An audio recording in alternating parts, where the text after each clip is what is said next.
Herkese merhaba. Önceden de söz verdiğimiz üzere saatleri doğal ortamlarında incelemeye devam ediyoruz.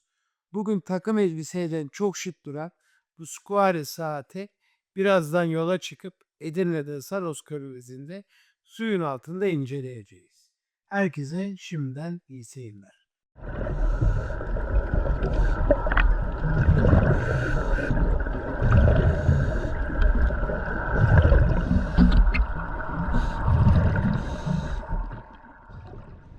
Eyüp Soyel merhaba. Onurcuğum ne haber? Ya abi sen nasılsın? Şükür abi. Seni benim arabamda görüyorum. Evet abi. Şu anda uzun köprüye dönüp ciğer yemek istiyordum ama Saros Körfezi'ne doğru gidip ne yapacağız? Bugün dalacağız. Yani bir dayanamadım bir dalayım dedim. Evet aynen. Squale ile. Bakalım Squale'ye. Bak abi. Çok havalı. Yani bugün ben montla kamera arkasında takılırken sen dalgıç kıyafetini Evet. girip denizin soğuk sularında Evet. bizim için saat deneyeceksin. Bugün hava 8-10 derece civarında burada. Ama evvelallah erkek çocuğu olduğumuz için üşümeden dalarız diyoruz. O zaman Planımız bu. önce bir istersen İbrice limanına gidelim. Evet. Orada sohbete devam edelim. Tamam. Tekrardan görüşmek üzere.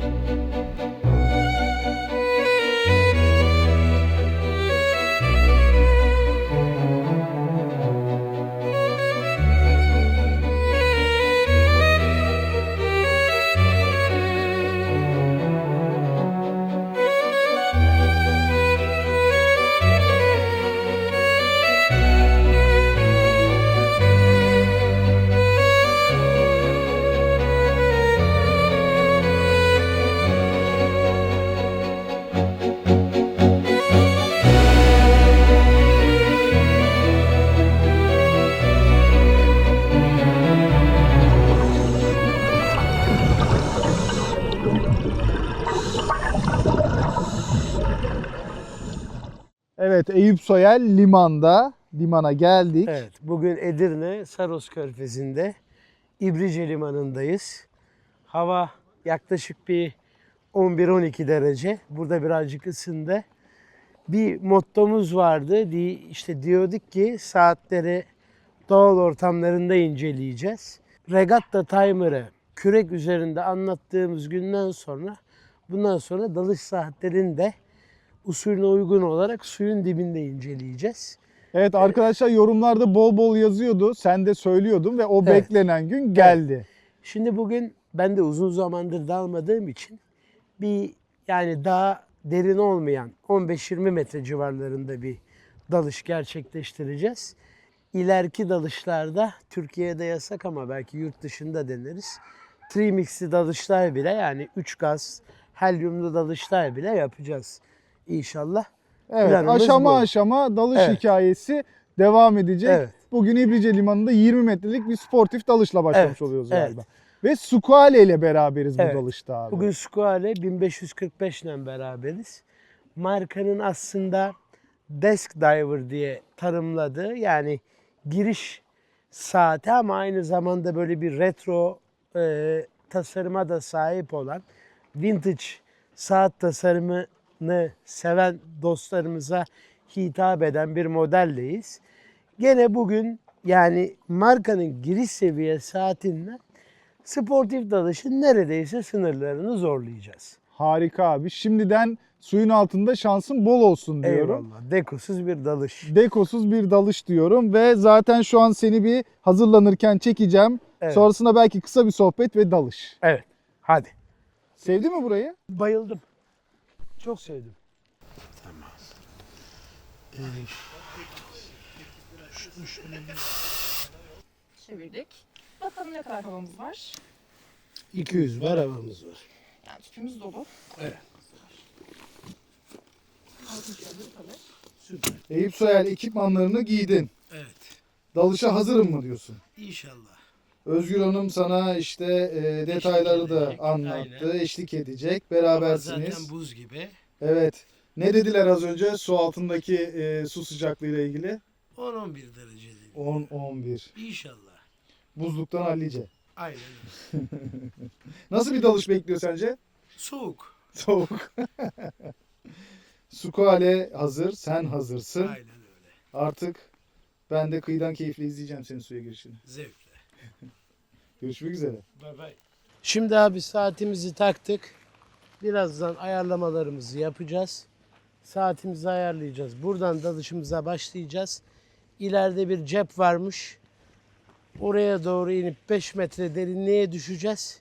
Oradan da yavaş yavaş dalışımızın seyrinde ilerleyeceğiz. Seni ilk kez böyle görüyorum. Gerçekten yakıştı.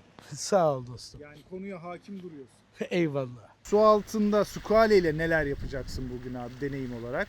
Su altındaki zamanımızı takip edeceğiz abi. Ve bir dalış yapacağız. Dalış bilgisinden metal tokalı falan tokalı.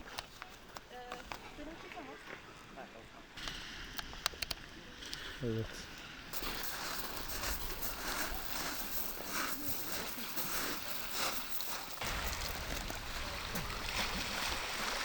Buz gibi soğuk olacak herhalde. Heyecan var mı? Soğuktan var.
Nasıldı suyun altı? Çok iyi abi.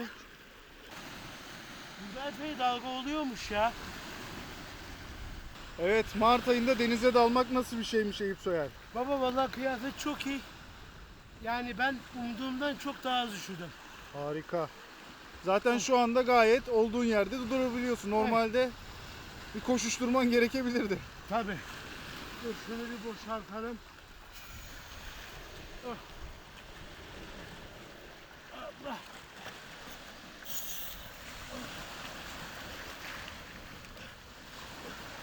Oh. Oh. Saatimiz Onurcuğum canavar gibi çizilmedi de. İstediğin deneyimi yaşayabildin mi sukaleyle? Evet abi. Çok da memnunum. Bir oltalardan geberiyorduk ama benim için keyifliydi. Bir de iyi ki 2 katman daldık. Üşümedim. 14 derece yine iyi sıcak. Suyun ısısı neymiş? 14. Ha 14. Ben de 13 tahmin etmiştim, hatırlıyor musun? Evet. Bak. Gayet keyifliydi. Şimdi üstümü çıkartayım. Sukale'yi anlatayım. Eyüp Soyel tekrardan merhaba. Selamlar Onurcuğum. Abi selamlar. Ben bugün senin çok üşümeni beklerken bir sürpriz oldu. Evet az Sen, üşüdük. aynen. Abi o zaman şu an Sukale'nin artık özellikleri, nasıl Evet. bir marka olduğu ve senin dalıştaki deneyimini konuşmanın vakti geldi bence. Şimdi Sukale Charles von Buren tarafından 1946 yılında Neuchâtel'de kurulmuş bir marka. Marka aslında İtalyan deniz komandolarına yani Marina Militare'ye de saat yapıyor. İtalyan polis kolluk kuvvetlerine de saat yapıyor ama markanın asıl uzmanlaştığı nokta eskiden dalış saati kasası üretimi. İlk dalış saatini üreten Blancpain'dan bugün modern scuba diving'in mucidi Kaptan Cousteau'nun kullandığı saatin markası Doxa'ya ve Tagoera'ya kadar bir sürü markanın aslında saatlerinin kasasını yapıyor. Yani konu dalışsa Squale bu konuda en önde giden saat Markalardan markalarından biri. biri. Evet. Charles von Buren'in denizlere ve dalışa sevdası sebebiyle marka aslında 1946'dan beri sadece dalış saati yapıyor. Yani bizim bir lafımız vardır yani bir insan bir şeyde uzmanlaşır diye. Aha, Aslında bunlar da sadece dalış saati yapmakta uzmanlaşmışlar. aha. Ve tabii bir sürü de inovatif şeyleri var. Mesela ilk dönem bezel, ilk 1960'lı yıllarda 1000 metreye dalabilen saat. Bir de markanın en büyük inovasyonu aslında Onur, Von Buren kasa diye geçen bir şey. Hatırlıyor musun senin benim çok sevdiğin zil saatimde? Mesela kurma kolu hatırlıyorsan neredeydi? 4 indisi üzerindeydi. Bu kasa tasarımını da bulan gene Charles von Buren. O yüzden de literatüre von Buren kasa tasarımı diye geçiyor. Yani markanın bir sürü inovatif özelliği var. Hakeza gene tarihini belirtiriz. Düğmeyle kilitlenen bezeli de aslında ilk üreten marka. Hakeza entegre pusulalı saati ilk yapan marka. O mesela düğmeyle kilitlenen bezeli arkadaşlar bugün Omega Proof'tan mesela tanırlar. Onun mucidi. Bir sürü şeyin mucidi aslında. Senden Squale. duyduğum kadarıyla bir dalış saatinde olmazsa olmaz dediğin neredeyse her şeyin mucidi gibi bir şey oluyor bu. Aynen öyle. Peki bugün kullandığın, deneyimlediğin modelin, Squale'nin bu modelinin öne çıkan tarafları ve dalış esnasında sana sundukları nelerdi? Onu konuşalım. Şimdi bugün kolumuzdaki saat Squale 1545. Bu aslında markanın giriş modellerinden birisi. Ve aslında bizim işte skin diver veyahut da desk diver dediğimiz kategoriden bir saat. Ama gene de yani bugün 20 metreye daldık. İşte kış şartlarında 37 dakikalık bir dalış gerçekleştirdik. Ha tabii ki yani dalış bilgisayarı arkadaşlar kullanabilir. Mesela bazen ben de kullanıyorum. Regülatör bir saat olarak yani yedek bir suyun altında geçirdiğin zamanı ölçmek için yedek ve analog bir alet kullanmak istiyorsan markanın giriş seviye saati bile fazlasından yeterli. Bugün tabi dry suit giydiğimiz için saati mesela genişletmemiz gerekti. Aslında o bile tam ayarında yapılmış. Yani o parçalı olarak uzatılan saat kordonları aslında gerçek dalışta bununki kadar kullanışlı değil. Yani 8 milim elbiseye göre saat tak diye oluyor mesela. Aynı zamanda bu saatte hani bu fiyat bandında olmayan Sellita SV200 mekanizma var. Bu özel bir Swiss mekanizma. İsviçre kalitesi zaten saatte fazlasıyla var. Yani bu fiyat segmentinde olmayan safir kristal cam var. Hakeza seramik bir bezer var. Ve şimdi bizim genellikle dalış saatlerinde aradığımız bir özellik bezeldeki tok hissiyat. Hani genellikle bu fiyat segmentindeki saatlerde bezelde o tok hissiyatı bulamaz. Ama bu saatte ve Squale'nin aslında bütün modellerinde bu fazlasıyla var.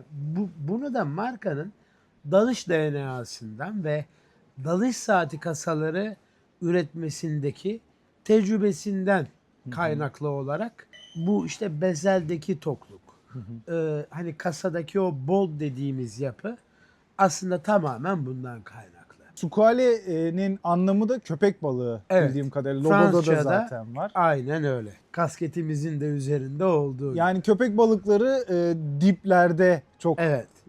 hareketli, Hareketliliğinden ünlüdür. hatta yaşam boyu hiç durmayan Evet, canlılar diye aynen öyle. biliyorum. Durduğu anda ölür. Aynen. Sukale de bir nevi saatçilikte sürekli ilerleyen ve gelişen bir Evet. firma. Zaten dalış hikayesini de saatlerde belli bir noktaya taşımış bu anlamda. Aynen öyle. Peki dalışta neler yaşadın? Saatle ilgili söyleyebileceğim bir şey var mı suyun altındaki konforu adına? Ya öncelikle işte şimdi zaten birazcık da titriyoruz soğuktan. Hava bayağı soğuk. Şu anda 7-8 dereceler civarında. Dry suit'a saatin o uzatma aparatı tık diye oturdu. Mesela bu çok benim endişelendiğim bir şeydi. Hı hı. İkincisi saati birkaç kere çok dikkatli olmama rağmen maalesef bir çıkarken birileri olta attı ve az kaldı bizim de ağzımız yüzümüz çiziliyordu. Eyvah. Olta saate değdi ve hiç çizilmedi. Oo. Bunun dışında bezeli gayet tok. Luminova'sı yani bugün birazcık hava kapalı ve zaten denizin de dibine indikçe Daha doğrusu yani birazcık güneşli bir hava var ama denizin altı bulanıktu galiba birazcık. evet, denizin altı bulanıktı ve saatin luminovası da fazlasından yeterli. Ha tabii ki şimdi alta yazanlar olacaktır. Hani dalış bilgisayarı kullansaydınız gibi. Mayın döşediği iddia edildi. Bu tip analog cihazlar nerede kullanılıyor diye çok bilen arkadaşlarımıza şöyle minik bir şey söyleyelim. Şu anda dünyada bir harp var ve askerler şu anda o Hürmüz Boğazı'ndaki deniz mayınlarını temizlerken bu tip analog cihazlar kullanıyorlar. Çünkü bir tempod bildiğiniz üzere dalış bilgisayarından da Bluetooth'la bağlanıyor. Ama aynı zamanda sizin nerede olduğunuzun sinyalini de veriyor. Ufak bir not. Kesinlikle okeyim ama yani işte bir tank podunuz bozulduğu anda yedek bir analog dalış cihazı her zaman faydalıdır. Veya işte ben kendime bildiğin üzere iş çıkartmayı seven bir insanım. Hala da aynı adından düz vites bir araba kullanıyorum. Ve bu analog cihazlarla da dalmak benim hoşuma gidiyor. Bunlardan mütevellit saatin dalış ve su altındaki konforu gayet iyiydi. Bezeli gayet tok. Bu saat zaten 300 metreye kadar su geçirmeyen bir saat. Tabii o tür derinliklere hani satürasyon dalışlarında ulaşılıyor veyahut da nasıl desem üçlü gaz karışımlarından yani helyum, nitrojen ve oksijen karışımlarından ulaşılıyor. Ama hani biz bugün markanın giriş seviye bir saatinle giriş seviyesinin üzerinde 20-25 metrelerde bir dalış seyrettik. Ve gayet keyifli olarak, sıkıntısız olarak kullandık saatimizi. Suyun altında seni Evet. hiçbir şekilde üzmeyecek bir Evet. saat diyebiliriz özetle. Bu arada yani gömlekle de üzmeyecek bir saat. Çünkü son derece aslında yakışıklı ve bu vintage diver estetiğini içinde barındıran bu fiyat segmentinde de aslında fazla özellikleri bulunan yani hani bu fiyat segmentinde saatlerden beklenmeyecek özellikler ve spesifikasyonları bulunan bir saat. Harika abi. Bence keyifli bir gündü. Evet. Seni böyle dalış öncesi izlemek de keyifliydi. Sonrasında birazcık üşümeni bekledim. Onu yaşayamadım. Kendi Evet. adıma ona üzüldüm sadece. Onun dışında İbrice Limanı'nda Düşman bence mısın ulan bize? düşman değiliz de biraz da reyting yapan Evet, görüntüler evet. peşindeydim yani. İşte bak şu anda üşüyorum. Böyle oturuyorum. Bu saylanmaz diyeyim bu. O işin şakası bence iyi ki gelmişiz. İbrice Evet. Limanı'nda çok Aynen keyifli öyle. bir gün oldu. Aynen. Dalış videoları da herhalde segment devam edecektir. Evet. Gitgide derine 3 gazdan da Türkiye'de yasak ama bir yurt dışında dalış ayarlayıp dalabiliriz. Biz bugün giriş seviyesini tanıttık. Ama o bile kimsenin dalmayacağı yani genellikle kimsenin demeyelim de saat kullanıcılarının dalmayacağı derinliklerde fazlasıyla iş görüyor. Harika abi. Ben de söz vermemekle birlikte belki ilerleyen dalış videolarında yanında olurum diyorum. Ah keşke Onurcuğum. Ama tek gazlı, 3 gazlı da değil. Aynen. Ağzına sağlık abi. Çok keyifli bir ortam. Çok sağ ol abi. Güzel bir Birazcık video oldu. üşüdük Evet. ama artık izleyenler de bu videoların devamını istiyorlarsa videoyu beğenmeyi, kanala abone olmayı, likelamayı, yorum yapmayı ve hype'lamayı unutmasınlar. Görüşmek üzere abi. Tekrardan iyi günler.